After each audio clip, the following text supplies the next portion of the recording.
Welcome to SSC मेडी जी। पिछले कुछ सालों से देखा जा रहा है कि गवर्नमेंट जॉब की प्रिपरेशन करने वाले स्टूडेंट्स की जो लाइफ है वो बद से बदतर होती जा रही है। तो इस वीडियो में कुछ एक पॉजिटिव चीज़ें हुई हैं उसके बारे में बताऊंगा, आपको एक वीडियो दिखाऊंगा और कुछ इम्पोर्टेंट मैसेज मैं आपको देना चाहता हूं।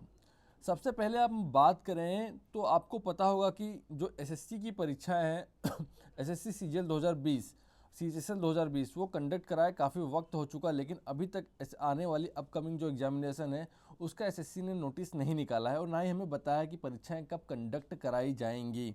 इतनी बार आवाज़ उठाने के बाद भी, और ऐसा भी नहीं कि अभी कोई कोरोना का वक्त चल रहा है, ऐसा कोई प्रॉब्लम भी नहीं चल रही है। दूसरी, आज ही जो रेलवे के स्टूडेंट्स हैं उन्होंने ट्विटर कैंपेन चलाया, 4 मिलियन से ज़्यादा ट्वीट किए गए हैं, लेकिन उसका भी अभी तक रेलवे मिनिस्ट्री की तरफ से कोई भी रिप्लाई नहीं आया है। और आपको एक दूसरी चीज़ बतानी है कि आपको पता है कि जो यूपी टेट, जो उत्तर प्रदेश की हाल फिलहाल की सबसे बड़ी परीक्षा है, उसका आपने सुना होगा कि उसका पेपर लीक हो गया था। अब जो पेपर लीक हुआ तो पेपर लीक की आपको पता है कि यूपी में इलेक्शन है और योगी महाराज यूपी का इलेक्शन जीतने के लिए बीजेपी कुछ भी कर सकती है। तो अब ऐसे वक्त में जब पेपर लीक हुआ है तो स्वाभाविक सी बात है जांच भी बैठेगी। अब जांच जब यूपी एसटीएफ की टीम ने जांच जब बैठाई तो सामने ये आया है कि जो परीक्षा कराने वाली सबसे बड़ी एजेंसी के जो सबसे बड़े हेड हैं, जिनके ऊपर परीक्षा कराने की पूरी जिम्मेदारी है, मिस्टर संजय उपाध्याय, यही गिरफ्तार हुए हैं। जो हेड हैं, जो सचिव हैं, जो परीक्षा नियामक प्राधिकारी हैं, इनके ऊपर ही आरोप लगे हैं कि इन्होंने ही पेपर लीक कराया है। अब आप सोच सकते हैं, जो उत्तर प्रदेश गवर्नमेंट की जो सबसे बड़ी एग्जामिनेशन है वहाँ का जो नियामक प्राधिकारी है वही पेपर लीक करा रहा है, तो आप समझ सकते हैं किस लेवल पर चीटिंग हुई होगी। इसके अलावा एक चीज़ और सामने आई है जिसको आप इमेजिन भी नहीं कर सकते कि ये जो महाशय हैं, जो नियामक अधिकारी, ये तो इन्वॉल्व थे, साथ साथ में इन्होंने जिस एजेंसी को पेपर दिया था प्रिंटिंग के लिए, वो उस एजेंसी ने मिलकर चीटिंग कराई है। अब उसने एक महीने पहले, जो पेपर कंडक्ट कराने के एक महीने पहले ही पेपर लीक हो चुका था, पेपर बढ़ चुका था। अब माना कि हज़ारों सीटें, बहुत 70-70 हज़ार वैकेंसी आती हैं टीचर की यूपी में, लेकिन यहाँ पर फिर भी अगर इतने बड़े लेवल पे एक महीने पहले ही पेपर लीक हो रहा है, प्रिंटिंग प्रेस से पेपर लीक हो रहा है, तो कितने हज़ारों, कितने लाखों स्टूडेंट तक वो पहुँच जाता होगा पेपर।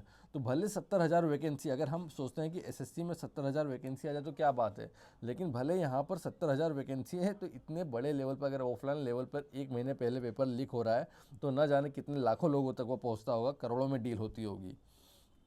और दूसरी एक पॉजिटिव चीज़ ये हुई है कि अब सरकार ने क्या किया है, उत्तर प्रदेश गवर्नमेंट ने, कि गैंगस्टर एक्ट लगा के ये जो महाशय, कोई एक बंदा पकड़ा गया है इतने हज़ारों लोगों की चीटिंग में से, अब उसकी 5 करोड़ की प्रॉपर्टी को सील कर लिया गया है। अब ये एक अच्छा पॉजिटिव कदम माना जाएगा कि कम से कम कुछ तो स्टेप लिया गवर्नमेंटों ने कि इन जो शिक्षा माफिया जो पेपर लीक कराते हैं इनकी प्रॉपर्टी को सील करने का, क्योंकि अभी तक तो कोई प्रावधान ही नहीं था। ये करोड़ों का स्कैम करते थे, अगर पकड़े जाते थे तो 5-6 महीने में कुछ हज़ार रुपए की जो रकम होती है, कुछ हज़ार रुपए की जो लीगल प्रोसेस है उसको कंप्लीट करके लोग बाहर आ जाते थे। अब ये नए प्रोसेस में क्या इनकी संपत्ति सील हो जाएगी।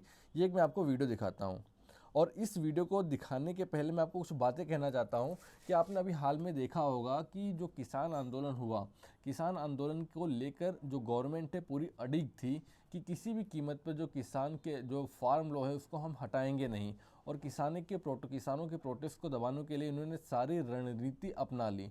लेकिन लास्ट में जब इलेक्शन का वक्त आया, जब इनको पता चला कि इनकी सरकार हटने वाली है, तो इन्होंने किसानों के पक्ष में फैसला दिया, फार्म लॉ को हटा दिया, तो मतलब सरकार झुक गई। अब यही सेम चीज़ होगी स्टूडेंट्स के साथ। आपने देखा कि शिक्षा का किस तरह से सिर्फ कॉम्पिटिटिव एग्जामिनेशन ही नहीं, गवर्नमेंट जॉब ही नहीं, बल्कि हर सेक्टर में इन्होंने शिक्षा का बहुत ही बुरा हाल कर दिया है। अब यहाँ पर अगर हम प्रोटेस्ट नहीं करेंगे, हम इनके खिलाफ आवाज़ नहीं उठाएंगे, तो कुछ भी नहीं होने वाला है। तो हमें सबको एकजुट होने की ज़रूरत है। जिस तरह से आज ट्विटर कैंपेन कराया गया रेलवे वालों का, उसी तरह से अब एसएससी की तैयारी है। एसएससी में बहुत बड़े लेवल पर ट्विटर कैंपेन होने वाला है, और ग्राउंड लेवल पर अगर स्टूडेंट्स को उतरना पड़े तो हम उसके लिए भी उतरेंगे। तो ये सब एक तरह से हमें एकजुट होने की ज़रूरत है।